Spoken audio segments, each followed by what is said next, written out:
Hello, everybody, and welcome to the Linebreak podcast. I'm Alex, and I'm joined by Rich and Euan. Hello, guys. How you doing? Basically. Yeah, not too bad. Not too bad. Excellent. It was an exciting weekend of rugby. We've got more exciting rugby to come up, and we're going to talk about all of that. I suppose the most sensible thing to start with is England's unbeaten run. So how do you guys feel about this? Obviously, huge achievement. Optimistic about it. Yeah, this is Scott anyway. I'll be the one person that's not happy about it here. I think that's valid. I think it's good. I think it's impressive, and I think it shows how far they've come since last year. Not in terms of maybe the kind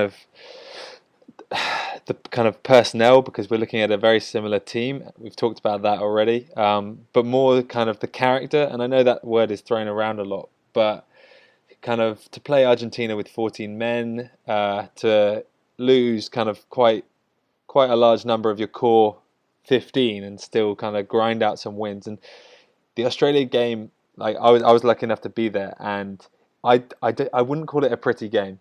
I thought it was a bit haphazard at times, but overall I thought it was just impressive to get the victory. Yeah, and I think that can come down to character, as you say, Rich. The ability to stick with it. It's been a criticism that's been levied at this Australian side for a while now, is that if something goes against them, they drop their heads and they really struggle to find their groove again.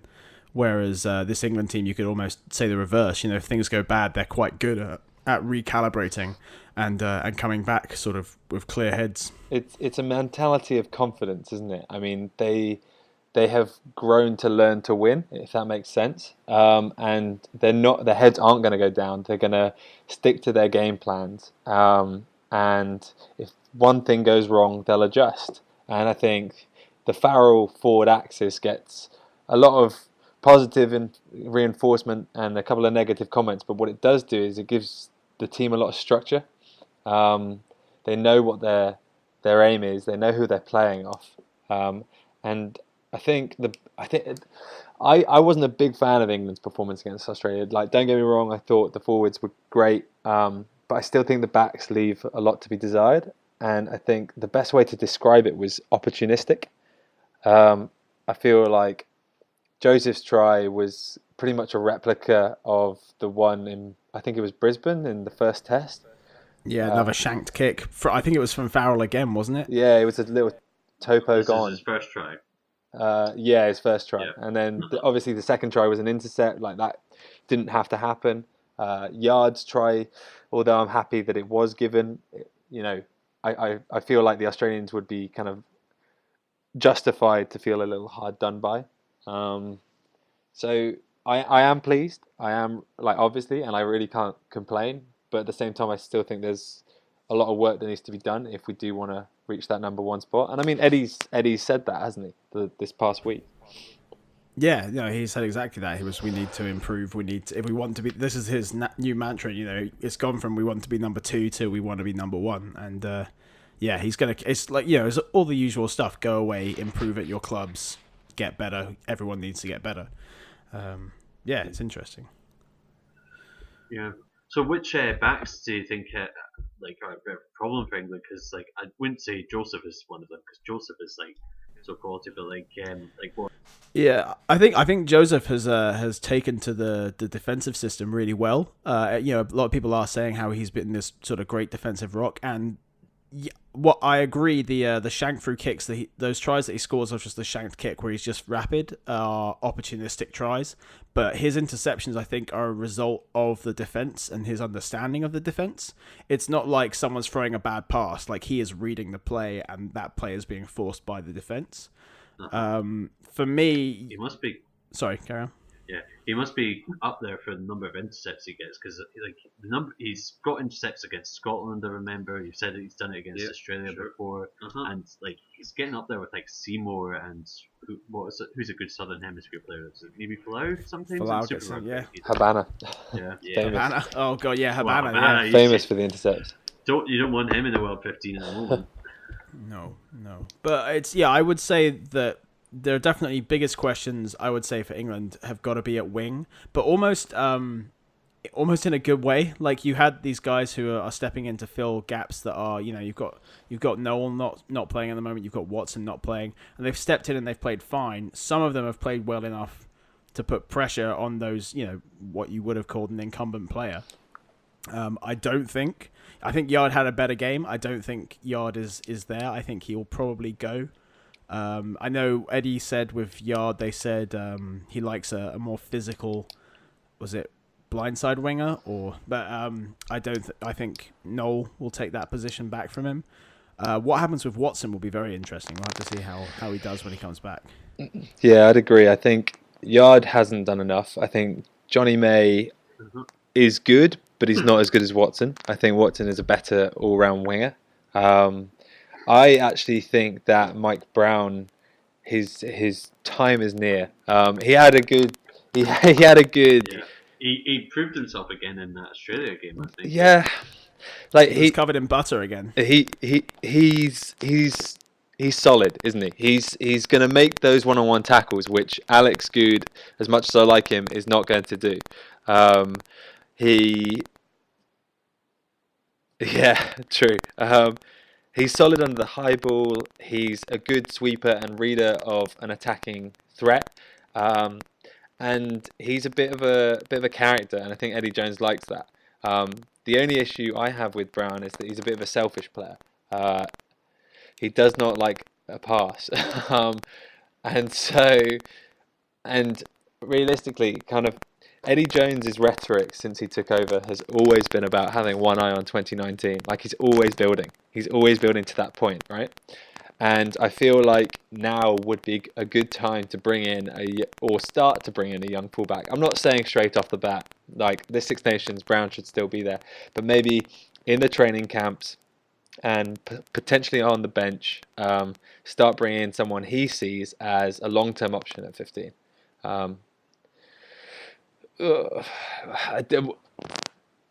No, maybe not. They've had Mike Haley around the squad recently, but there's nothing to say that Watson or Noel can be moved to 15 because both of them have played through either club or age group. Is Watson still the 15 for Bath, or has he been moved to the wing for Bath? I think he's still 15, isn't he? I don't know. I think Homer's been playing a lot at 15, but potentially that's because Watson's been injured for quite a while, hasn't he? So yeah, I couldn't say. But How's Abendinen? Abendinen is disqualified. I actually think the most contentious point about the English backline is the midfield. I think for the forward Farrell axis, although it has obviously worked, and I'm not going to sit here and just complain about it because that would be ridiculous. But is it set in stone? Are there players around or coming back or finding form again that could replace one of Ford or Farrell? Basically, are Ford and Farrell undroppable? And I would argue that Ford is droppable, Farrell is not. Yeah, I would agree. I would say many of Ford's successes are a direct result of his partnership with Farrell. I don't know if you guys would agree with that as well, but like as you say, right, that's why I think Ford is droppable, and we're going to talk about the Lions later on as well. Why I think maybe Ford isn't going to make it into the Lions squad. Yeah, but you've got. Sorry, you go, Euan. I certainly think there's more options at 10. So if like Ford, and Farrell's the other option at 10. So if Ford's really not performing, you easily move Farrell to 10. But then who's at 12 that you bring through like afterwards if Farrell gets moved out of the 12th position? That's Luther Burrow again. That's the big question. I mean, see, Tio did all right. Yeah. There's so many combinations that could be tried and could be tested, and it's whether Jones chances his hand, which I doubt he will do because he just enjoys winning too much. But you've got people coming back like Tuolangi, who supposedly, through hearsay, has fixed his nerve problem and will be back kind of for the foreseeable future, which, I won't believe it until I see it, but is a nice thing to hear. Slade, obviously I'm an Exeter fan, so obviously I'm biased. I thought when he came on for England over this autumn internationals, he looked good. He didn't. My problem with Slade is that he has such potential to be so good, and he just hasn't quite reached that point since his injury last year. Then you've got Daly, Joseph, Teo. Like, we're in a position now that a year ago we would have laughed at. Like when we had Burgess and Barrett. Centre crisis. When we had Burgess and Barrett running out against Wales. Like, look at us now. It's ridiculous. And the question is, I would argue that if you had Farrell, if you moved him to 10, you need someone else that's creative or at least a distributor. So whether that's Slade or whether that's bringing Alex Good in at fullback, which I would argue is the thing to do if you only have one distributor in the midfield. There is opportunity for chopping and changing, but whether it's the right course of action, like only Eddie is going to be able to decide that, isn't he? It's insane in what, about the options that England have at centre compared to Scotland. Scotland have got some good options at centre at the moment, but they've not got anywhere near the number, and it's more like set who would be in which positions. Wales as well, there's like about 3, maybe 4 in contention, and then Ireland's probably the closest. There's like a real hodgepodge of players to pick from, but Henshaw's probably dead on for centre with Ireland. Maybe, and yeah, Henshaw and Payne's probably the best by a long way, but got a few other choices. Yeah, seeing as we've mentioned the other nations, maybe we should move on to the Lions picks and talk about that. Obviously, that's coming up, and is it the coaches are getting announced tomorrow? Is that right? Yep, supposedly. So that's big change or big Need time. To get our countdown up. Don't know where that is though. Yes, so that's exciting. How do we feel about the Lions? Like, obviously, New Zealand, massive competition. In terms of positions, there are some very hotly contested positions, like literally ones that you could not say who is going to go. There are so, like, particularly the locks are particularly ridiculous. But what players do you guys think have put their hands up, and who do you think maybe has just maybe slipped out of contention a little bit? Joseph has probably put his hand up in the recent tests. I think that's a good one for England in centres at least. Should we go from backs first to forwards, or let's leave the ridiculous forwards options to the end. Let's talk our way through the backs. In fact, let's start at 15. I mean, for a lot of people, the obvious choice here is Stuart Hogg, right? Like there are a lot of people who hugely rate Hogg. I very much rate Hogg, but there are some naysayers saying he's not as rounded a player as people think he is. Yeah, he's definitely not as safe a pair of hands as like Lee Halfpenny would usually be as well. But Halfpenny's like the safer choice at fullback, but he's not like the sort of electric kind of fullback like Liam Williams or Hogg or someone like Dag if you were going down to southern hemisphere to an extent. Like there's I'm not sure who else. Who would Ireland you could go with Payne maybe, but maybe not so much Ireland at the moment because they've got Carney and Payne, and Payne's more at centre at the moment. So I'd say that it's down to how we want to play, and it's also down to who else we have on the pitch. If you're looking to have a Farrell or a Sexton, like a solid goal kicker, then I don't think Halfpenny makes the starting team. I think the Hogg would be the first pick at the moment. I think Liam Williams has looked good in a otherwise pretty terrible Welsh outfit at the moment. And then a Welsh outfit that's actually winning. Right? Yeah, true. And then Carney, I thought Carney's one of those players that has stepped up this autumn, because if you'd asked me before the Chicago game whether Carney would even make the plane, I would have bet strongly against it.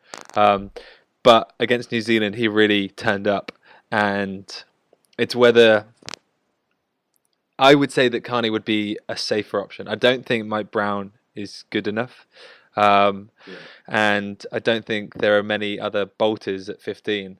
Unless potentially Alex Good, but again, it's completely dependent on whether you have a second playmaker in the midfield. and I don't think that Good's defence is quite up to scratch. Good needs more chances with England. Exactly, and you've got to think about who we're up against. Like, realistically, we're up against a Kiwi team that has the most incredible outside backs. They have, to pick from, they have Severe, Naholo, Dag, Ben Smith, and even Milner Scudder's coming back. And Milner Scudder, is he going to be back? Milner Scudder will be back, and he'll be. I am so excited. He'll for be his return. better than ever, and he's just the most brilliant player to watch. He's just fantastic. And so, with those threats in the outside backs, you're going to need you're going to need reliability. But as Ireland showed in Chicago, we're going to have to outscore them. That is just not an option to play any form of kind of passive and yet aggressive rugby. You need to go out there and actively outscore the All Blacks. And I think if you want that, then it's going to have to be Hogg. Yeah, because Ireland didn't get scared when New Zealand came back in the second half and just started scoring try after try, and then they started hitting back themselves with Zebo doing a lot of work himself. Zebo's been on quite good form for Ireland, which is something. He was on the last Lions tour, but he's had sort of a bit of a quiet. Well, the last year he's not been probably one of the best winners, you would have said, but he's really sort of dragged himself up with the rest of the Ireland team in this last few tests. Yeah. So he might be a bit well. I wonder how much having been a successful, having a really successful game against the All Blacks in Chicago will maybe play in his favour for that winger position as well. He showed that he will do what it takes to compete with the All Blacks. I think Zebo will definitely make the plane, 100%. But whether he makes the starting squad, I'm not sure. I mean, you've got. See, my preferences would be a speedster like a Tommy Seymour or an Anthony Watson, possibly a Liam Williams, but again, I'd rather see him at fullback than on the wing. But then you also need someone, what Eddie Jones calls, a hard worker, someone that's going to find the ball and make the yards. And for me, that's if North can find the same form he had in 2013, then he has to start.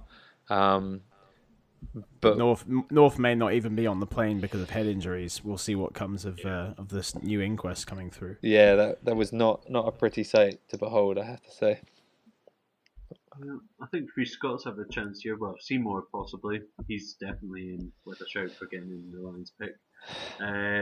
He's always kind of like Joseph, like I said earlier, can get good intercepts, can make score something out of nothing, when you press up against your own try line. That's something that's good against New Zealand. He scored a try against New Zealand 2 years ago when they came to Scotland. Yeah. And he really sort of kept us in the game in that game. Even though we're basically playing a New Zealand B team, he still sort of kept us in. So, that isn't maybe that much just boast about as a Scotland fan, but something I have to hold on to. I think Seymour's just a natural finisher, and he's always. He's one of those. He's a bit like Ashton in the sense that if there is a line break, he'll be there. He'll be on someone's inside shoulder, and that is just such an essential talent to finish off any opportunities you get. So I wouldn't be surprised to see him there. I mean, talking about Scottish wingers, you got Visser, who is gas and quite big, but I can't really see He's him. He is a turnstile. Yeah. I can't really see him making the lines. But Maitland has been playing well for Sarries, and he has, and he's got quality finishing, some quality finishing through Sarries as well. Some of his tries this season in the Premiership have been pretty impressive. And he's reliable in the air and pretty reliable in defence. So again, it's painful. I mean, we're going to hit every position and just say we've got a lot of options, and it's true. But it's only a good thing, and it just makes it more interesting. Looking through the Lions team from 2013, the tour squad, this includes people that were late call-ups and only played in the midweek games. But the likes of 12 Trees were in the team, and who else? Tommy Bow, you would never say they're anywhere near it now. But 12 Trees has his moments, but nowhere near what you'd want really for a Lions team nowadays. Well, hopefully they'll do what they did back in 2013 and pick on form and not on history. Yeah.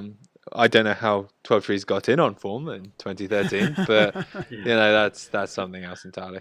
He was called up as cover. He was the first pick anyway. I think centre is a hotly contested position as well. I mean, for me, Henshaw is a bolted on starter. I don't know whether that's at 12 or 13, but he's got to be there if he's fit.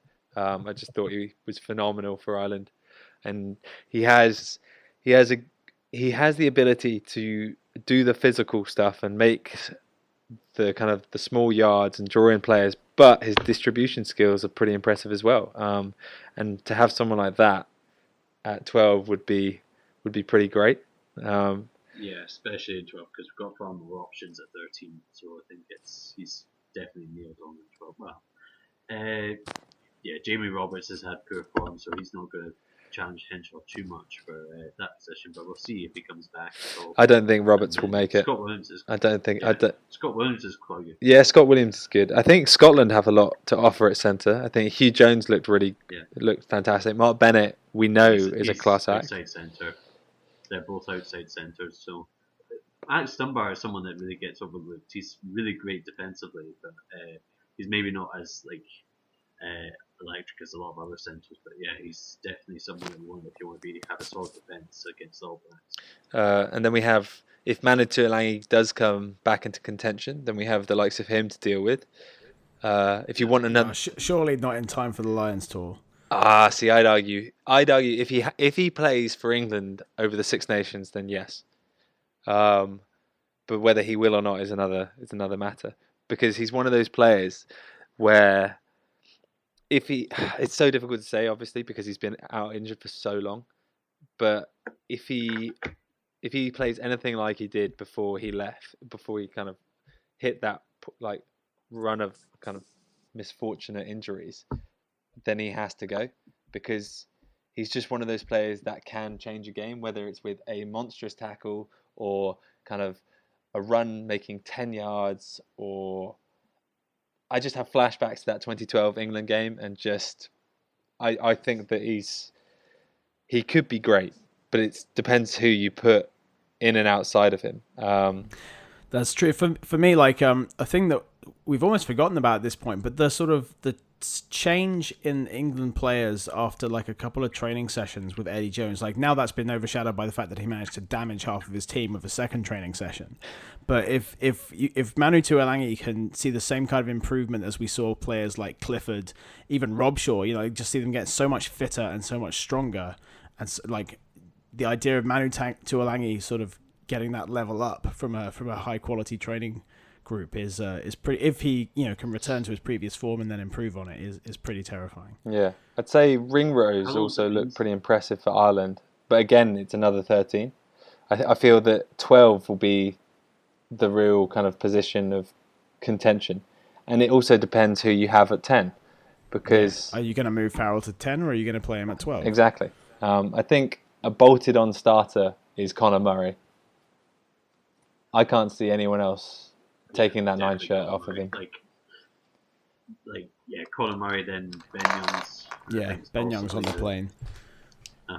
Because Rhys Webb has not been doing well, and I think he got injured in the first Welsh test this autumn, and Gareth Davis is he's flashy, but he's not really up to much most of the time. Gareth Davis.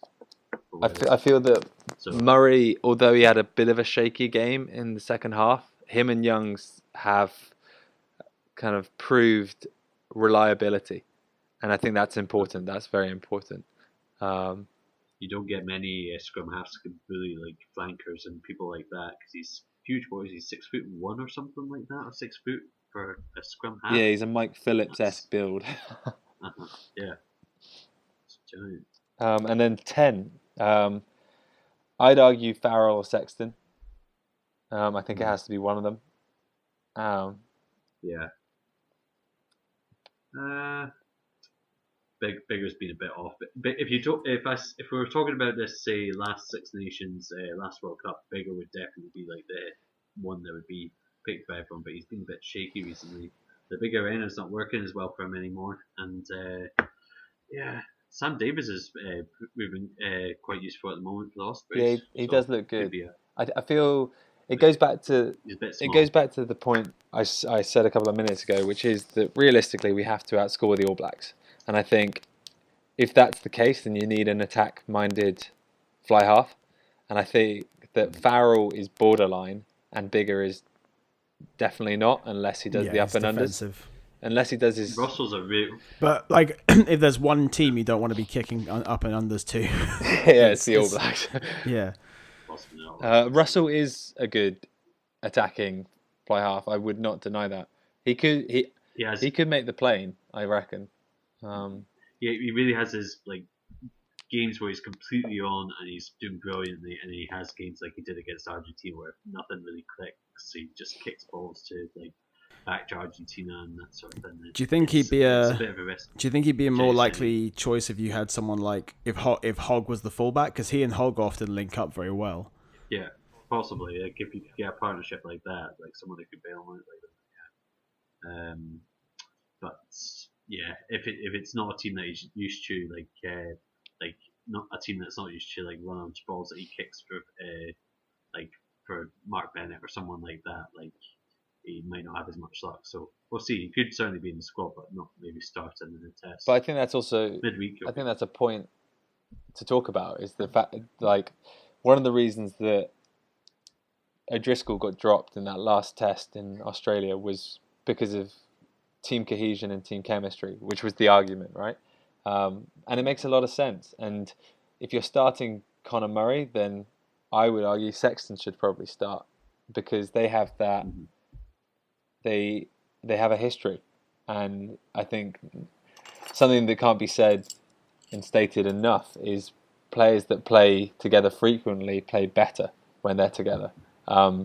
It's just like the forward Farrell axis, is that, you know, they complement each other, and that comes from experience. So it's one of those things that a lot of people aren't going to bear in mind when they pick their, you know, big 15, their fantasy 15. Like, who would you choose right now for your 15? And I think that the coaches have to bear in mind a lot.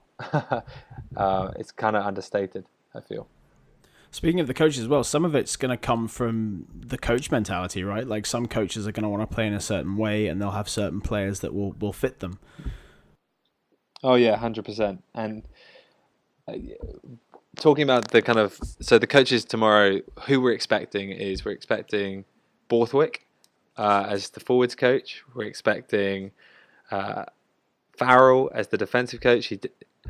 He looks to have done a great job with Ireland under Schmidt. And then the attack coach, Townsend, turned it down, which I think is a shame, because I think he would have been absolutely phenomenal and just what we needed. And all bets, the odds are on Rob Howley again, which I think would be a mistake. Yeah, I personally think it would be a mistake. But as you said, those coaches are going to choose whoever fits their game plan best.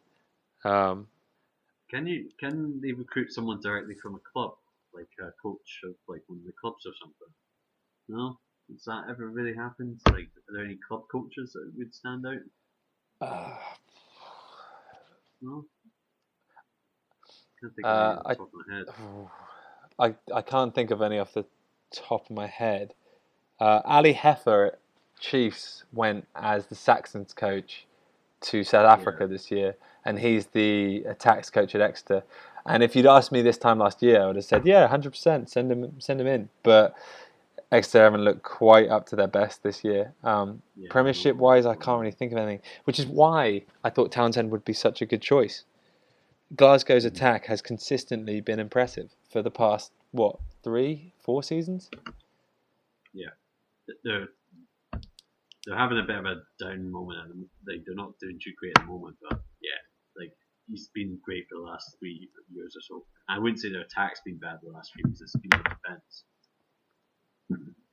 Been an issue with them. So are we moving on to the flankers and number 8s now? Yes, let's talk about the back row. So obviously Billy is injured for quite a while. You would have thought one of the people that you consider 4A. Is he going to be out for the Lions tour as well, do you think? Or do you think no. This won't be an option? No, so he'll be back. Yeah. Yeah. Okay. Supposedly it's 3 to 4 months. So he'll miss the Six Nations, but he'll be back playing club rugby before the Lions tour. Okay, so he's still in contention as long as he can hold on to that form for 8. But for me, actually that's not true. There's two number 8s were voted for Player of the Year this year, weren't there? It was Billy and someone rescue me. Heaslip, was it Heaslip? No. I can't. He's been on great form, but I don't know which Player of the Year vote was this. I don't think Heaslip got Try of the Year. Try of the Year. But I don't think he was Player of the Year. Oh, maybe I'm misremembering something there. But no. I take it all back. Jamie Heaslip was a nominee for Player of the Year. There we go. My memory is strong. So Billy Vunipola, Jamie Heaslip, both very strong. Faletau, yeah. Moriarty. A lot of people still say that Faletau he's a more subtle player. Like that's the thing I always say about Faletau is I'm like, yeah, obviously he's good, but maybe Faletau is like Wales Robshaw, like he's just consistently good and does everything right. Yeah, so my stance on the back row is obviously we need balance, and I feel that someone that has to start is CJ Stander. I think that he has to start at 6. He looked immense. He looked so good. He did exactly what a 6 should be doing, which is carrying the ball exceptionally hard. He got given the ball in absolutely no space and would still make 4 or 5 yards. Like, it was so impressive. He's just such a strong human being. But also, you're not going to be popular with Eds for this. Ed would want Robshaw. Yeah, so I think Robshaw is great. I really do, but he's not exceptional. Robshaw will never be exceptional, and I think if you want to beat the All Blacks in New Zealand, you need exceptional, and I think CJ Stander is exceptional. I think that I'm gritting my teeth over here. I know, I'm so sorry. I don't get me wrong, I adore Robshaw for England, I really do, but I don't think he's starting Lions quality. I wouldn't be surprised if he was on the plane, but I think Stander has to be a 6. I think the arguments between Heaslip, Faletau and Vunipola comes completely down to gameplay. If you need that front foot ball because you're not getting it elsewhere, then you need Vunipola. If you're looking for someone to kind of do the tough jobs or to be a little more athletic out in the backs and be a link player, then you're looking at Faletau. And if you're looking for someone just to do the hard graft, then it's Heaslip. I personally would not choose Heaslip over either Vunipola or Faletau. I think it's between those two. And those saying that Faletau should move to 6, I'd put CJ Stander to them and say, do one. I think the real contentious position is number 7. And it depends on what Gatland wants. Does he want a fetcher, or does he want what Haskell does for England? I'm not saying that Haskell should be there. I don't think he should. But what Haskell does for England is he's not a fetcher. He's just a player that will slow the opposition's ball down. He'll make tackles and he'll get to pretty much every ruck. I think that Hardy for Scotland is pretty immense. But then again, overshadowed by Watson though. Yeah. Watson's been doing better than them recently, and Watson's been keeping him out of the Edinburgh team. Oh really? Watson is like in the mould of Michael Hooper. He's a little bit short, which isn't too great, but he can take anyone down when he's got the ball. Like he's great with the ball in hand. He's everywhere at any time. He's always running everywhere. He's a great enthusiastic player. Like he's not got the size on him, but he makes up for it with enthusiasm. He's a bit of a different player from Hardy though. So like if you want Hardy as a player like making tackles everywhere, that's possibly what you might want at 7, I guess, if you've got like big ball carrying players like Vunipola or something. I feel that if you had Vunipola and Stander in your back row, then you wouldn't need a Haskell-like player. You could go for someone like a Tipperick, or whereas if you had Faletau, then potentially a Sean O'Brien at 7 would work. Again, we're back to this whole thing where there are so many players on form at the moment and so much potential, which is such a good thing, because 2-3 years ago you would have said, Lions tour to New Zealand, are you ridiculous? Like, you're going to get embarrassed. And I think there's still potential for that. but I think Ireland has shown the world what needs to be done, which I think is just great, because I was getting sick of the All Blacks. They're such nice people, but they're such smug winners. Like they try and act all of our Kiwi listeners as we speak. No, because they act really well when they win. They're really good winners. Like they'll be like, oh yeah, but you guys played really well, bro.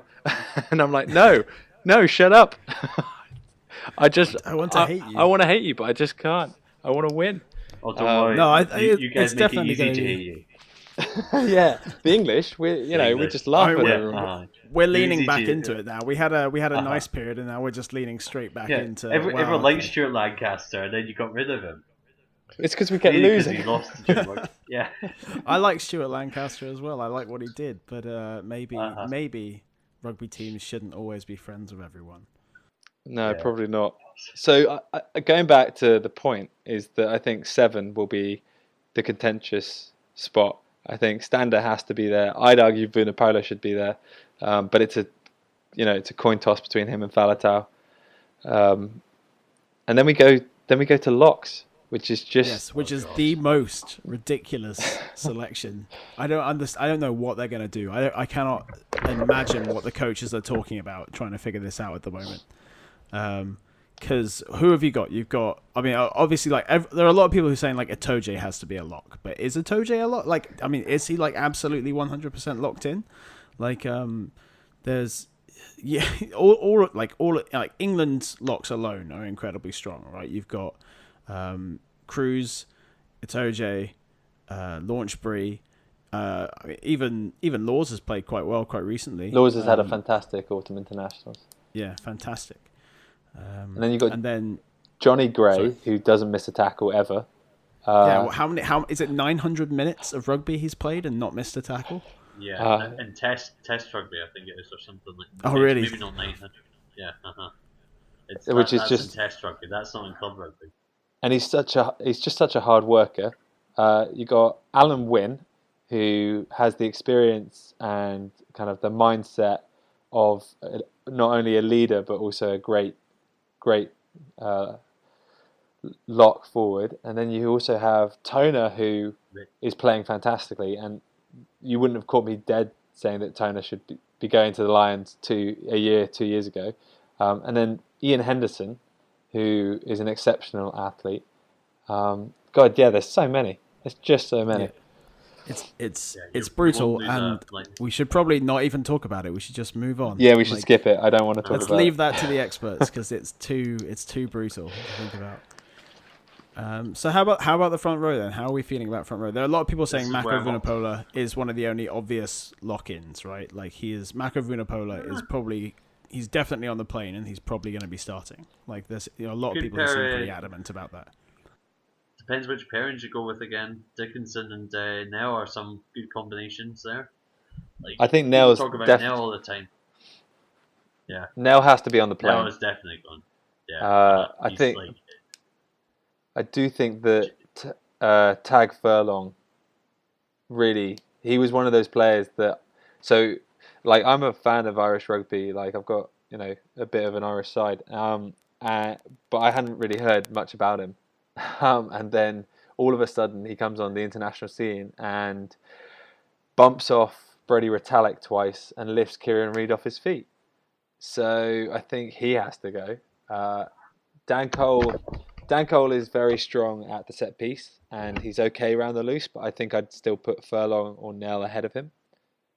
I think Vunipola is class, and I think Marla is also class. The only question about Vunipola is his scrummaging, which isn't. He's done a lot of good work on it, but it's still not fantastic. But so this is going to be a bit controversial, but well, maybe it's not. But I think Rory Best should be hooker. Rory Best. No, I would agree with that. Oh yeah, I don't know how controversial that is, Rory. I mean, there are very few people who think Rory Best doesn't deserve the praise he gets. Yeah, I wouldn't say we've got any incredibly outstanding hookers at the moment, like compared to New Zealand have their Dean Coles, and he's like whole other level. But like Roy Best, he's like a great leader. Like does all the jobs properly, and like all the other players, like they've got problems to. Well, Ken Owens is starting to nail on the number 2 shirt for Wales, and Ross Ford has got the shirt for Scotland as well, but they're not stellar names. And Dylan Hartley to an extent, like I'm not sure, like he lost a ball against the head against Australia, like for Australia's first try. Yeah. Like he should have hooked the ball. That was one major point. Like, but you could also argue there were a lot of mistakes made by England in those first 20 minutes. You know, it's he wasn't. Yeah. It was embarrassing that happened, but I think I'm up there being sort of like Hartley when he was picked as captain. I was like, he's not even our best hooker. What's going on? I think he has proven himself in a way. But I think Best is a better option. I think Best is excellent leadership material as well, like in that pack. Yeah. I don't know. I mean, I wouldn't be surprised if Hartley went. I don't think he'd be starting. See, I'd put Jamie George ahead of Hartley in terms of ability. And I would agree. I would agree with you there. If you take Hartley, you're taking him for his leadership qualities, and I think if you can get that from players like Alan Wynne, Roy Best, Warburton, like other players on the pitch, then there's no need for Hartley, and I think it should be Best. It should be between Best and George. George is the English answer to Dane Coles, basically. Yeah. Still remember that Premiership final from 2 years Despite ago. being Dane shaped Coles has like the a barrel. sick feet. He has the George has the excellent grubber skills. Yeah. Despite being shaped like a barrel. It's ridiculous. Isn't he like an excellent place kicker as well, or is that Mako? That's Mako. Mako can kick him over from anywhere in his half, apparently. Oh, lol. Oh well, that's Lions. I mean, it's not even like we're gonna see what comes in the next. But no, it's a really exciting Lions team, and it's going to be a really exciting tour. I think. I think they could win one. I do think they could win one. I'm still not optimistic that they can win the tour. But there we go. I'm an eternal pessimist. So no, we'll see. I want to see. Yeah, I'd say at least one, and then the other two. How would do you be think they'll do against the Super Rugby teams? Do you think they'll walk all of them, or do you think that you must step up at some point? Because everyone steps up against the Super Rugby teams, and then at least one Super Rugby team, and the Kiwi teams are the best of the best out of them. So, can you see any of the Super Rugby teams at the moment? Maybe at the Canes, or the All Black players won't be released to go back to their Super Rugby teams, will they? So it'll be a slightly depleted Super Rugby team. Still good teams. I still think. Oh no, it's still good. I still think many of them will give the Lions a challenge, because you're also not looking at the Lions starting team. The players that play the Super Rugby team are kind of the B team almost, and so I feel like the Chiefs, the Crusaders, the Hurricanes, the Highlanders. Like, unfortunately, New Zealand have the 4 plus the Blues. Come on the Blues. I'm a Auckland Blues fan myself, but like 4 of the best Super Rugby teams in Super Rugby. And so I think coming up against them is going to be like a real task in itself. If it was just done by points last year, Super Rugby, I think the Blues would have been something like 8th or something still, even in the table. Yeah. Like, they weren't anywhere near as bad as people made them out to be. Like, there were only a few South African teams and maybe one Australian team in front of them points. Mate, this is the Blues' year. They've got Sonny Bill Williams now. Nothing can go wrong. Oh, God. No, but on a serious note, I think the Lions should be beating the Super Rugby teams, and I feel like they should get at least one game. But you're coming up against a Kiwi team that, despite losing so many caps, has still completely outperformed expectation this year, with individuals that are sheerly brilliant, and I don't think rugby has seen the like of before. Everyone talks about how great Carter and McCall were, and 100% they were, but like when you have players like Barrett just stepping up and stepping in, it's just absolutely ridiculous. And there's like two more of them. There are 2 more Barretts to come. Like there's a Barrett factory somewhere in New Zealand. It's just horrific. So, I think it's too far to call, and we'll get a much better idea the closer it gets. But right now, I'm not an optimist. No. Oh well, let's pull it back to the Northern Hemisphere and talk about. Obviously, we've got some European games coming up, and we've just a sort of little promo on two that we think are going to be interesting to watch. The first we've got is the Irish team is featuring strongly in these exciting games. But Ulster against Claremont, that's looking like it's going to be a very exciting game. I'm weak on the Ulster, so you guys have a chat if you like about. Well, Ulster have a fantastic backs. They've got the best backs of any team in the Pro 12 probably. They've got Piatow, who's a team from Wasps, and they've got Ludic in the back. Outside backs Bo, Klosky, Marshall, Holden, Payne, Herons. Then their weak point, and Pinartis to give service to all of them. Their problem is going to be their pack, like taking on Clermont's pack, and I'm not sure how strong the Clermont pack is. I think they've got a few good. They've taken Devil Deck, Julian the Devil Deck from another team there. I think they've got a few good heavy locks in their pack and that. So if the Clermont bully them with their pack, Ulster could be in some trouble. But yeah, if the Ulster get any chances, they're going to punish Clermont. It's in North Ireland as well, I think. So I think they'll manage okay. But then again, Claremont have players like Fofana and Strettel and Bendenon that can create a lot out of very little. So I think it's going to be just a phenomenal match to watch. Hopefully, fingers crossed. If the weather's right, if it's raining, then it's going to be a real slog.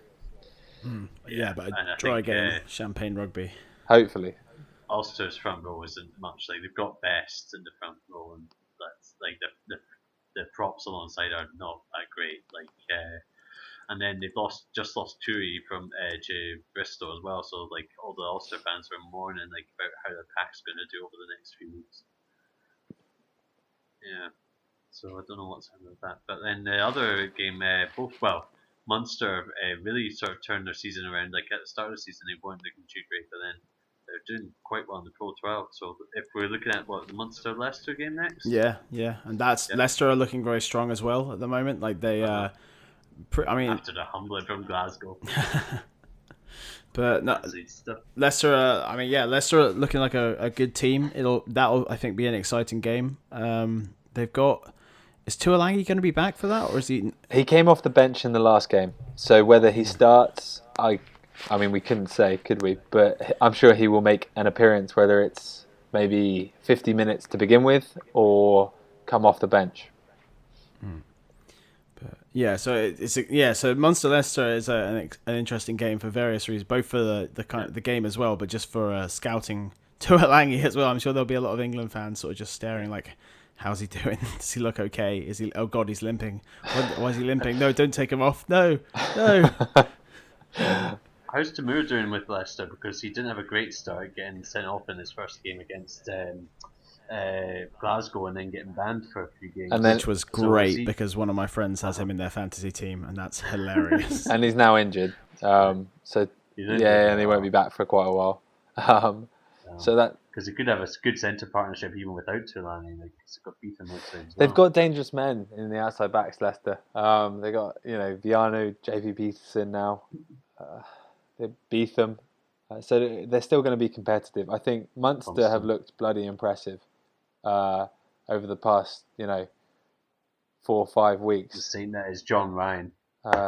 Munster fans love him. But they're sitting top of the Pro 12, right? They've won 8. And they're up near the top now, yeah. I think they've won 8 games. Sure.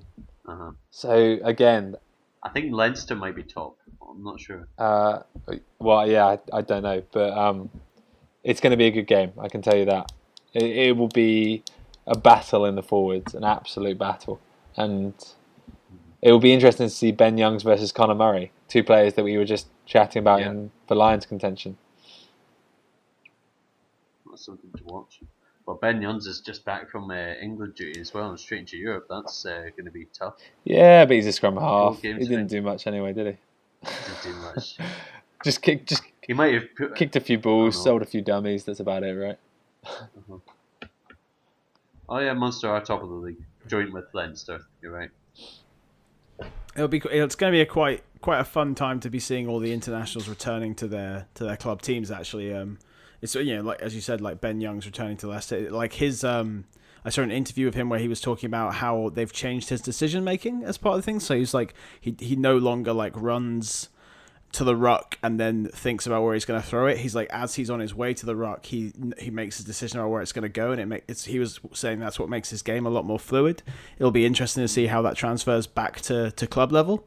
And just, I mean, basically, this is the return of full-blooded Aviva Premiership and Pro 12 in the next couple of weeks. So it's going to be exciting. We'll see what happens. Saracens, obviously, without Billy.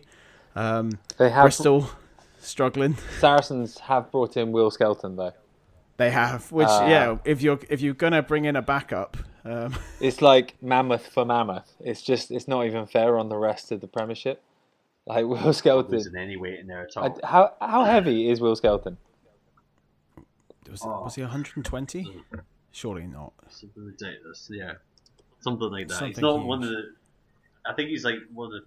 I watched one of these stupid videos, like top 10 videos a while ago, and Winnie Antonio is like 155 Ks.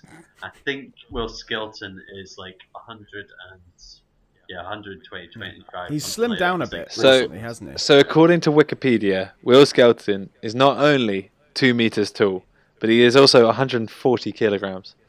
No, I mean, how up to date is that? Because they were saying that he's slimmed down a bit. I don't know, but if that's anything to go by, he's not a bad kind of. I mean, it's bloody ridiculous. Yeah. Let's be frank. It's outrageous. He's a Like, big, beautiful rugby playing freak of nature. I was taking a sip of my drink when I was like scrolling through the subreddit, and I saw Will Skelton brought in. I almost did a spit take all over my screen. I could not believe it. But yeah, so that's going to be ridiculous. Saracens apparently returning. I didn't realize that 10 players in the extended England squad went from Saracens. Is that true? Yep. 10 players. Similar for Quins. Them two out of the Premiership had the most players that they lost to the call-ups. Quins feel the impact a lot more, I would say, than Saracens, because Saracens has got such a great rotation program, and Quins doesn't really have the depth to be able to cover that space so much. Yeah, certainly. I think Quins went through a bad patch recently, haven't they? They lost away to Newcastle. Yeah, they're still going through that bad patch. That bad patch is ongoing. Just rub it in, Euan. Please, just rub it in. Yeah. No. I'll rub it in, don't worry. Because you started off poorly, and then you got out of it, and now it's Well, I mean, bad for you it's again. been a thing for Quins for quite a few years now, where like we might start the season okay, and then off go the England players, and we just don't have the depth to support it, and then the end of the season is near. I mean, in a way, it makes it more exciting as a fan, because the end of the season is this desperate rush of you've got to win every game if you want to perform. But it's not going to be a good year again. Theoretically, this is a rebuilding year, but theoretically, last year was a rebuilding year as well. So, It's been how many years since you won the Premiership? oh, don't even. 4? It's not that bad. Here's a question to you guys: can Bristol save their season? I mean, No. I mean, no, don't think so. Like, for me, like if they were going to knock anyone out, it would be Newcastle, and Newcastle look fine. Like they look better than Bristol. Newcastle are mid-table now. They've got up above Sale and Gloucester with the win over you, and it's Worcester that they might catch. That's true. I mean, there are people saying that Quins could be the team to relegate. Maybe not this year, but maybe next year. Like Quins could be in a serious relegation battle. You've got too much money and too nice a stadium. I know that's not the only thing that'll stop you, but I mean, Bristol certainly has a lot of money. Bristol have that as well. Talking- you've got, they've not got any England internationals, do they? No, that's true. Talking of Bristol's money, though, supposedly Pat Lam come over from Connacht for Poached 750,000 per year. Bloody. That is what is that like? Who's the highest paid coach in the Premiership? I think he's called Pat Lam. He won't be, because I feel that Bristol will get relegated and then he'll take over. But I still think it's a phenomenal signing. Pat Lam has shown with Connacht that he's a development coach. Like, he's going to put in the hard yards, Yeah. bring players up, get them to a certain level, and that's exactly what Bristol need. Like Andy Robinson was dire. He just, as soon as Bristol moved up, he got rid of all the kind of Bristol players that had been there a while and tried to bring in, other signings. And they've almost replicated London Welsh in the sense that when London Welsh came up, they've not quite done it. No, true. They've not changed their. He didn't bring in Piri Weepu. He did not bring in Piri Weepu. London Welsh brought in like about 20 players or something when they came up, and lost about 20 players when they as well. Like Bristol, like they had a lot of those big names before they came up to the Premiership. They had like Barndell and Lemmy and everyone playing in the Championship for ages, so they kind of got a bit, Henson and like boards and maybe a bit overweight in the Championship. Yeah, true. But I feel that Pat Lam will do a far better job and will probably get Bristol up, and if not in the next year, the following year. Yeah, at which point you've got to, if you're a lower table team, you've got to be a bit nervous. Like if he does the same job with Bristol as he's done with Connacht, then that's going to be it's got to be a thing where all the other teams need to start building for the year when Bristol's going to come back up. Well, especially if you're in the lower half of the table, yes. Yeah. Start, being afraid. Be very afraid. Euan, what about the Pro 12? What's interesting going on in the Pro 12? Interesting in the Pro 12. Well, Munster and Leinster are taking away the top of the league. What's happening? Well, with Scottish teams, both Scottish leagues are doing crap at the moment. Glasgow have had a terrible run with the internationals, losing so many of their players.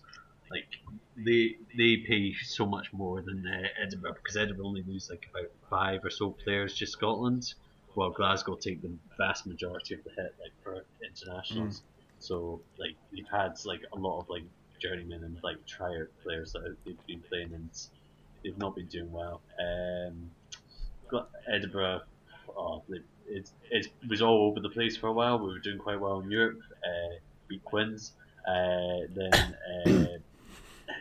now we've went on a bad patch, losing to the Welsh teams away, and we always seem to do bad when we travel to Wales. Ospreys and Scarlets are looking alright at the moment, and it's looking like it's going to be the two biggest Irish teams competing for the table for the title again. Sadly, Connacht aren't really there; they're quite close to the bottom, which is a bit of a shame. But there's some good players that came in, like Willis Halaholo, Johnny McNichol, Kevin Fonatia. He's alright. They've all came in from New Zealand there, so there's some good players just coming in around this time of year.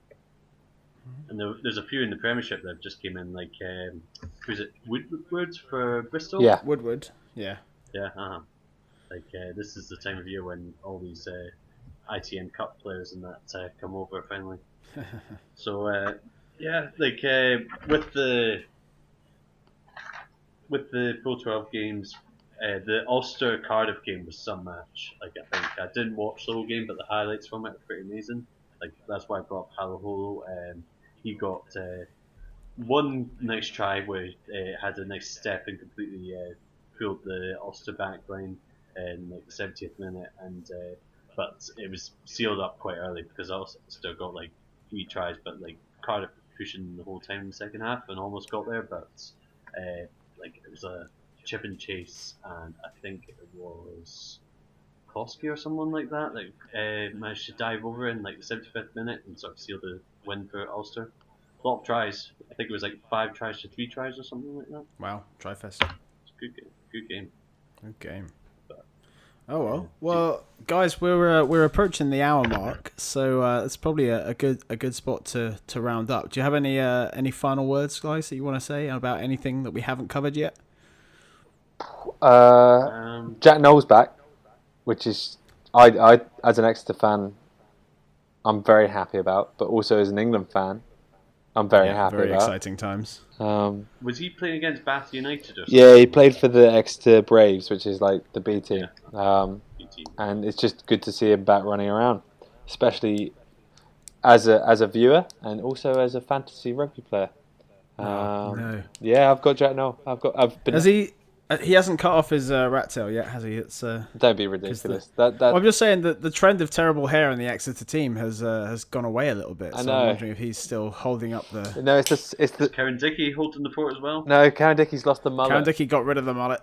He got rid of it. I know. No longer a party at the back. He's all serious. We all shed a tear. But no, the rat tail's the source of Jack Noel's power. So if he gets rid of it, then he'll be dropped. I'm pretty sure. I think that's how it works. Okay. Well, you heard it here first, guys. If you want Exeter to have a shocking time and sneak up on Jack Noel with a pair of scissors, or if you want to get really good at rugby, I think everyone should just grab rat tails. just the trend. Everyone's children with little rat tails. All right, brilliant. Euan, any final words? No, just looking forward to the European games coming back next weekend. That should be a good watch. Hopefully Edinburgh can actually have some form in the Challenge Cup, but yeah, because they're not doing well in the league anyway. But yeah, look forward to next weekend. Yeah, exciting. I mean, we've just had exciting rugby. There's more exciting rugby up ahead. But thank you everyone for listening, and we'll be back again next week with more rugby chat, and hopefully see you then. Guys, thanks for coming on. Cheers. See ya. Cheers. Thanks for listening. Bye.